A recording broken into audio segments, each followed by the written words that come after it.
अजीत पवार और नामदेव पर महाराष्ट्र ओलंपिक में भ्रष्टाचार का गंभीर आरोप। और जैसा कि मैंने पहले ही कहा था कि महाराष्ट्र ओलंपिक चुनाव का असली खेल चुनाव के बाद ही शुरू होगा, और मेरी बात सच साबित हुई। आइए आपको देते हैं पूरी जानकारी। मैं हूं Harpal Singh flora, sports editor, खेलो इंडिया न्यूज। चैनल सब्सक्राइब नहीं किया है तो चैनल जल्दी से सब्सक्राइब कर लीजिए, क्योंकि यह सिलसिला अभी लंबा चलने वाला है। यह खबरें अभी लगातार चलने वाली हैं और आप इन खबरों से महरूम ना रह जाएं, इसलिए सब्सक्राइब भी कीजिए और बेल आइकॉन भी जल्दी से दबा लीजिए ताकि आपको नोटिफिकेशन मिलते रहे। तो दोस्तों, जैसा कि मैंने पहले भी कहा था कि महाराष्ट्र ओलंपिक के 2 नवंबर के चुनाव गैर कानूनी हैं और नेशनल स्पोर्ट्स का उल्लंघन भी है। महाराष्ट्र में खेल संघों को मान्यता या सदस्यता देने वाली सबसे बड़ी संस्था, जो कि इंडियन ओलंपिक संघ की भी सदस्य है, महाराष्ट्र ओलंपिक संघ, उसने खुले तौर पर कानून की धज्जियां उड़ाई हैं। हमारी इस बात की तस्दीक महाराष्ट्र साइकिलिंग एसोसिएशन के सचिव सूर्यकांत पवार ने भी की, जिन्होंने हाल ही में एक प्रेस कॉन्फ्रेंस की थी। बल्कि वह उससे भी 2 कदम और आगे निकल गए और उन्होंने हमारे से बातचीत में अजीत पवार को ही भ्रष्टाचार के घेरे में ले लिया। आज हमने सूर्यकांत पवार से इस विषय पर बातचीत की।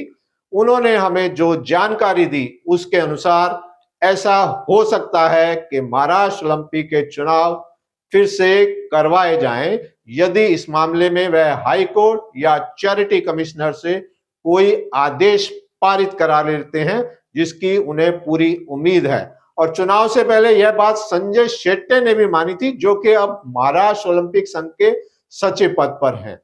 26 खेल संगठनों का गुट 21 नवंबर को चैरिटी कमिश्नर से मिलने वाला है और 23 नवंबर को महाराष्ट्र ओलंपिक संघ की आम सभा भी होने वाली है, जिसमें संभावना है कि यह सभी नवनिर्वाचित या कहें कि स्वयं निर्वाचित, जिन्होंने खुद को ही निर्वाचित कर लिया है, मांडवाली की है, अपने चुनाव को ये सब जायज ठहराएंगे, ऑथराइज करेंगे। इस पूरे चुनाव को हम डिकोड करेंगे, लेकिन आज हम चाहेंगे कि आप सूर्यकांत पवार को सुने, जिन्होंने इस चुनाव को गैर कानूनी करार दिया है। बल्कि महाराष्ट्र ओलंपिक में होने वाले भ्रष्ट नामदेव ने अजीत पवार पर भी उंगली उठाई है। वैसे खेल जगत में अजीत पवार पर और भी लोगों ने उंगली उठाई है और उनका कहना है कि यदि वे इसमें शामिल नहीं है और नामदेव पर उनका हाथ नहीं है तो उन्हें यह स्पष्ट करना चाहिए।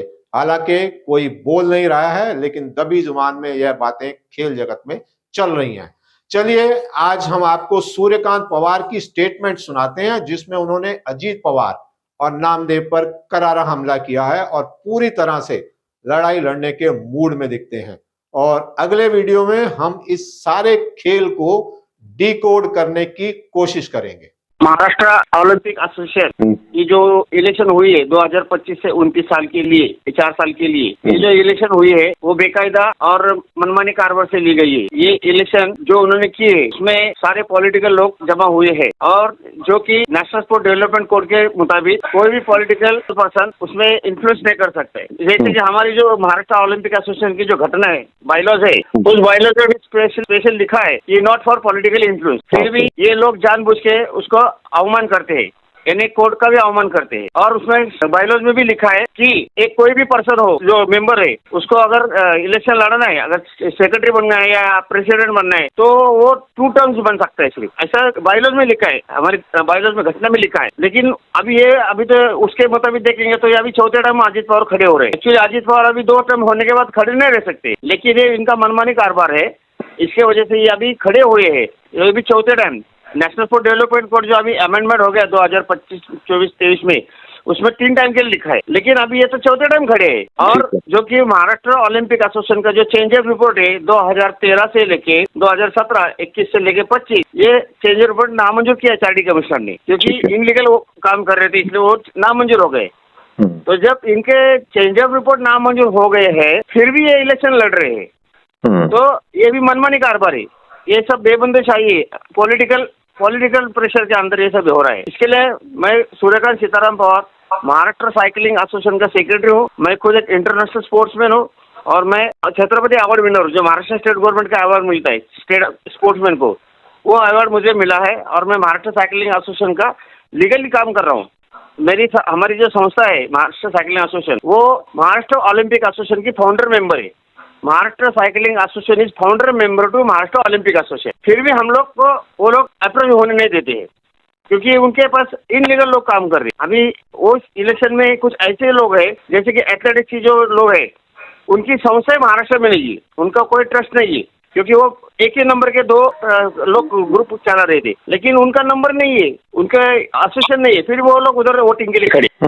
और जो इनकी संस्था बरकस हुई है, जैसे हॉकी में संस्था बरकस है, फिर भी उनके लोग उधर वोटिंग कर रहे हैं। स्विमिंग में भी वही कंडीशन है। स्विमिंग में तो एसोसिएशन 2019 में बरकस हो गई है, पूरा कोर्ट का ऑर्डर है, हाई कोर्ट का ऑर्डर है, फिर भी जो लीगल एसोसिएशन चला रहे पालकर करके, तो उनको भी नहीं ले रहे हैं। यानी ये सब उनका मनमानी कारभार है, बोगस लोगों को लेना, वोटिंग करना और ये सब ऐसे चलाते रहना। इसके अंदर क्या हो गया, अभी 2025 में जो illegal president secretary general secretary था मिस्टर नामदेव शिरगांवकर करके, उनके ऊपर फौजदारी गुना दाखिल हो गए पैसे का भ्रष्टाचार किया करके। 12 करोड़ का भ्रष्टाचार है। यानी इसमें जो पैसे आते ये सब मिलकर भ्रष्टाचार करते और पैसे बांटकर खाते। ये अभी उसके ऊपर महाराष्ट्र स्पोर्ट डिपार्टमेंट ने उनको नोटिस भेजी है और उनको 8 दिन 15 दिन का मुद्दत दिया था, पूरा हिसाब किताब दो। लेकिन अभी उसका क्या हो गया, उसके बारे में कोई बात नहीं कर रहे। अभी वही आदमी उनके एसोसिएशन में बॉडी पर उन्होंने लिया है, इलीगल बॉडी पे। तो ये सब ऐसा ही चलेगा, तो जो लीगल एसोसिएशन है वो किधर जाएंगे? इसमें सबसे ज्यादा नुकसान खिलाड़ियों का हो रहा है। जो महाराष्ट्र के जो खिलाड़ी है उनको न्याय नहीं मिल रहा है, बोगस सर्टिफिकेट बिके जाते हैं। बहुत से बच्चे लोगों की नौकरी भी चली गई है, क्योंकि उनका सर्टिफिकेट वेरीफाई नहीं करते state government, Maharashtra state department, sport department. तो इसकी वजह से उनका नौकरी भी चली गई है। तो इस तरह से ये सब मामला है, रफा दफा होना चाहिए। इसके लिए हम 4D कमिश्नर साहब के पास भी हमने एप्लीकेशन किया है, जो सेक्शन 41A के अंतर्गत कि हम जो 26 राज्य स्टेट एसोसिएशन, हम 4D कमिश्नर के पास गए हुए हैं और उनसे कहा है कि हमें इलेक्शन लेने के लिए, लीगल इलेक्शन लेने के लिए आप मार्गदर्शन करें और आपके निरीक्षक भेजो उसके ऊपर, ताकि ये जो इलेक्शन है वो सही लीगल एसोसिएशन के मुताबिक होना चाहिए। कि जो अभी 13 से लेके 25 तक जब बॉडी डिसॉल्व हो गई, तो जो अथॉरिटी एसोसिएशन कौन है, तो 2012 से 2013 में जो लिस्ट डिक्लेयर हुई थी, जो 13 के इलेक्शन हुई, उसमें जो लीगल एसोसिएशन है वही एसोसिएशन अभी इसमें वोटिंग कर सकते हैं और वही आदमी उसमें से लोग इलेक्शन में लड़ सकते हैं। तो ये सब हमने 4D कमिश्नर के सामने भी रखा है, हाईकोर्ट को भी रखा है, और इन्होंने जो किया है वो सब हमने हाईकोर्ट को रख दिया है। और हमको आशा है कि जल्द से जल्द हमें न्याय मिलेगा और महाराष्ट्र के जो स्पोर्ट्स में जो गैर कारोबार हो रहा है वो रुक जाएगा। यही हमारी कोर्ट को भी रिक्वेस्ट है, 4D कमिश्नर को भी रिक्वेस्ट है, और जल्द से जल्द हमें रिपोर्ट मिलेगा, रिजल्ट मिलेगा, यह हमें आशा है। बस इतना कहना चाहता हूँ। तो दोस्तों, आपने सुना सूर्यकांत पवार को, उन्होंने किस तरह अजीत पवार और नामदेव को निशाने पर लिया और साथ ही इस चुनाव को चैरिटी कमिश्नर और न्यायालय में भी चुनौती दी है।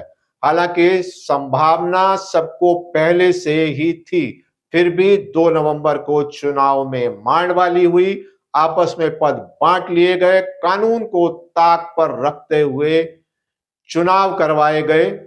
कल हम अपनी अगली वीडियो में इस सारे खेल को डिकोड करेंगे।